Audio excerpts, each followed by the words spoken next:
ஒரு வழியா 90s கிட்ஸோட மோஸ்ட் ஃபேவரட் சீரிஸான ஹீமேன் லைவ் ஆக்ஷன் படமா வரப்போகுது. அதுக்கான ட்ரெய்லரும் ரிலீஸ் ஆயிடுச்சு. தமிழ்லயும் வந்திருக்கு. மறக்காம பாத்துருங்க மக்களே. பாக்குறதுக்கு பிரம்மாண்டமா இருக்கு. VFX எல்லாம் நல்லா இருக்கு. BGM நல்லா இருக்கு. செட்டும் நல்லா பண்ணிருக்காங்க. அதெல்லாம் ஒரு பக்கம் இருக்கட்டுங்க.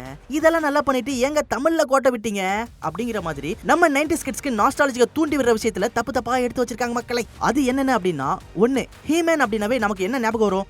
கிரேஸ்கல் கோட்டையின் சக்தியே அப்படின்னு சொல்லி முதல்ல கூஸ் பம்ப் ஆகி புல்லரிச்சு சில்லறைய சதற விட்ட நாஸ்டாலஜிக் மூமெண்ட்லாம் ஞாபகத்துக்கு வருது இல்ல. கிரேஸ்கல் கோட்டையின் சக்தி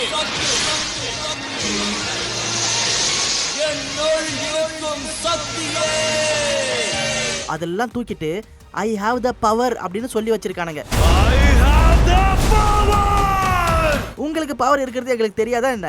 டேய், ஐ ஹேவ் த பவர் தான்டா ஒரிஜினல் டைலாக் அப்படின்னு நீங்க சொன்னாலும் அதெல்லாம் நாங்க ஒத்துக்க மாட்டோம். என்னதான் ஓஜியா இருந்தாலும் தமிழ்ல அப்படிதாங்க வரணும். சரி, ஓகே, டப்பிங்க கூட ஒரு பக்கம் விட்டுருங்க.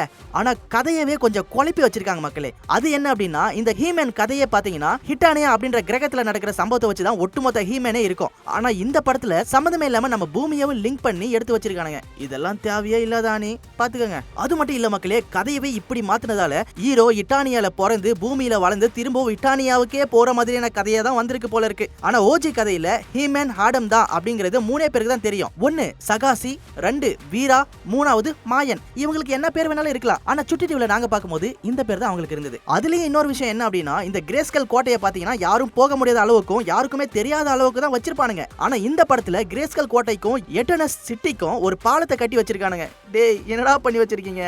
அப்புறம் எப்படிடா அது சேஃபான கோட்டையா இருக்கும்? சோ எனக்கு குறையா தெரிஞ்சது இதுதான் மக்களே. மத்தபடி ஐ லவ் யூங்க அப்படிங்கிற மாதிரி ஓரளவுக்கு எனக்கு நல்லா தான் பிடிச்சிருந்தது. ட்ரெய்லர் ரொம்பவே நல்லா இருந்தது. குறிப்பா எலும்பன இல்ல ரெஸ்பெக்ட், குறிப்பா எலும்பன் சார நல்லாவே காட்டியிருந்தாங்க மக்களே. நாம சின்ன வயசுல பார்த்து பூரிச்சு போன ஒரு சீரிஸை படமா பாக்குறதுக்கு மனசுக்குள்ள ஜலபலன்னு சந்தோஷமா இருக்கு. சரி, என்னதான் இருந்தாலும் ட்ரெய்லரை பார்த்துட்டு 10 மணி நேரம் வீடியோ போட்டு பழக்க கூடாது. படம் வரட்டும், பொறுமையா அடிச்சுப்போம். சோ இந்த மாதிரி ஹாலிவுட், பாலிவுட், கோலிவுட், டோலிவுட்னு எல்லா உலக சினிமாவோட அப்டேட்டையும் தமிழ்ல தெரிஞ்சுக்கணும் அப்படின்னா வயர்டு தமிழ் சேனலை ஃபாலோ பண்ணிக்கோங்க.